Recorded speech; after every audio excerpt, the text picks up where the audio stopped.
That's a most amazing style that you have with. It's like you're playing the piano. The only other person I've seen even remotely do something like that would be Stanley Jordan, I believe. Oh yeah, well Stanley taps with both hands. I don't do that. Yeah. He's the master at that. Absolutely. That's where we play a chord here and play something up here. You know. I'm too busy still trying to work out what I'm doing, you know.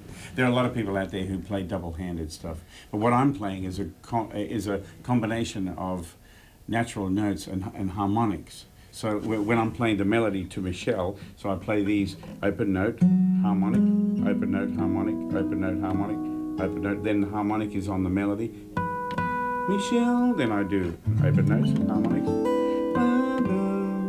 Then I do a combination of harmonics and notes where I kind of just stroke the string with I'm playing the harmonic with my thumb, and I'm stroking the string with my third finger, so you get this sound. It comes from Chet Atkins. That's where that technique comes from. I see. And I think the first time Chet did that was about 1950, 52, something like that. It was on a song called Chinatown, My Chinatown. And then along came the great Lenny Breau from Canada, who just really perfected the style. Lenny died young, and but there's a lot of recordings of him. And I've just tried to. What I do is I try to use this technique to play, songs and make colors. For instance, when I play Somewhere Over the Rainbow, I'll do an introduction and just, where I'll set it up with chords like this.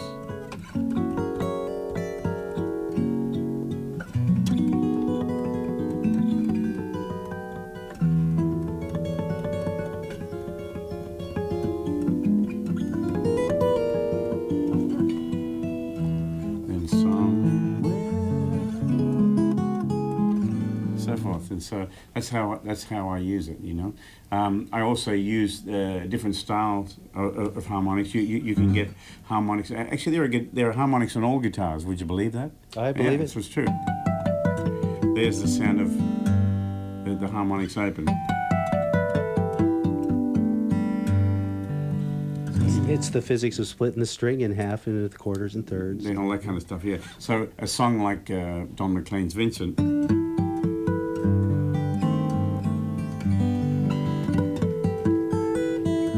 So I can use a combination of open harmonics and then natural notes. So, seeing everything's ringing. Your guitars are truly amazing, and one of the things I noticed on your website is you had some very nice instructional videos where you talk about your guitars and you talk about different things you do, so people can really No, I didn't know that understand about that. You didn't. Somebody's doing a good job for you, huh? Everybody does You're a good job for me. Well, I got a great team of people around me. That's for sure. I know you love your guitars, and you might want to tell us. And one of them, I think you described, was actually made out of all Australian wood, all native wood. But the thing I noticed was you really love your guitars, but you seem to give them some tough love. Right. Well, I'm in the entertainment business, and I'll sacrifice whatever it takes to give people a good time. So some of my guitars are very much marked up.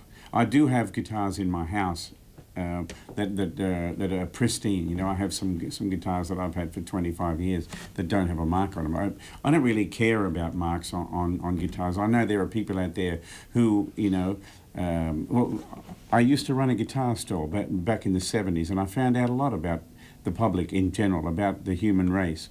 There are some people who will come into a store and pick up a guitar and totally fall in love with it, and they don't even care what it costs or what case it's got or anything. They just want it because it's so pretty. It fills their soul. And then there are other people who come in who love this guitar, but try to beat the price down and complain about the tiniest little nick back here. And if you can fix that, I'll buy it. I would tell them, there's the door, go. You know what I mean? Because I don't really care what the guitar looks like, and as long as it feels good, and you can express yourself on this instrument. If that guitar makes you it gives you a feeling like you don't want to put it down, that's the guitar you should be playing. Are you still constantly trying out new guitars, or are you pretty much set with your maker? And No.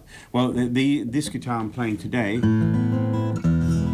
you can hear, it's got a pretty deep and big sound. Right? This guitar was made for me by the Maiden Guitar Company in Australia, and the guitars that I had on stage last night at my concert, 3 of them were Maiden guitars that were made for me, and they're all different. This is a mahogany guitar.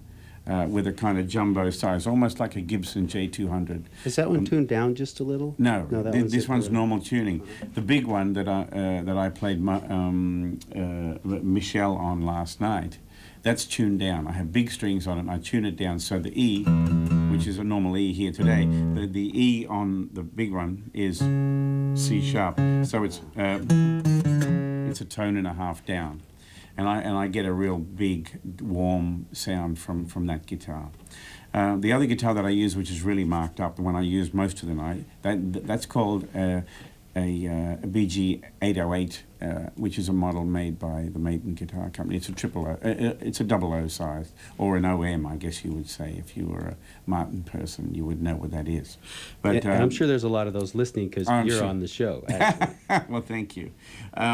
Yeah, so. These are the guitars that I choose to play on the road. The reason mostly being is because I have to play in theaters and clubs and stuff, and you're always playing through a different sound system, a different PA every night, and so you got to give yourself the best chance to get a sound. So I carry my own reverb, my own little amplifier, my own direct boxes, my own microphone, all that kind of stuff, and then I plug into what sound system is available.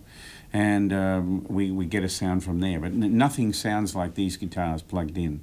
And as you can hear, I'm playing the guitar just acoustic with your mic on it today, and doesn't it sound sweet? Oh, it sounds amazing. You know, it really does sound good. Now, I was noticing people like Larry Coryell will come in and they'll have this cart, and it'll just be a mountain of equipment. Yeah, and your stuff, the sounds that I heard coming out of your guitar, at one point I thought you were akin to Future Man and must have put all of these things bass inside pads inside your guitar to make these sounds, because it sounded like he must be looping it. I don't see his foot touching on anything, but none of that was happening. I'm a very user-friendly guy. I get what I need out of this piece of wood, you know what I mean? Mm-hmm. I'm also a very simple-minded person. I don't want a lot of stuff on stage, because I've always been, the type of person is, I want a good sound and I want it now. You know what I mean? I don't want to be messing around trying to get... there are some people who are good with electronics. Phil Keaggy is one of the best, that I've ever seen. And then there's another guy named Michael Kelsey, who's brilliant with loops and that kind of stuff. But I don't want to be out there with anything that I need to rely on. I need just to rely on the gift that I have and the sound that I can get. That's what I rely on. I don't want to be relying on equipment, because equipment breaks down. I don't. So you're going with pretty simple stuff as you come in and out of these places. Yeah, I carry a little rack which has a tuner and a reverb in it, and I have a little German amp, spelt the same as your name, AER. It is. Yeah, it is. That's my amp, by the way. You have to leave it on the way out. It's got your name on it. Yeah, German technology. It's beautiful, and you just plug into that. You don't need it very loud, but you need to get that signal into the PA, and then so you get a combination of the direct signal from the pickup of the microphone inside my guitars and the sound of the amp, and then you put the two together. Two signals make one big sound.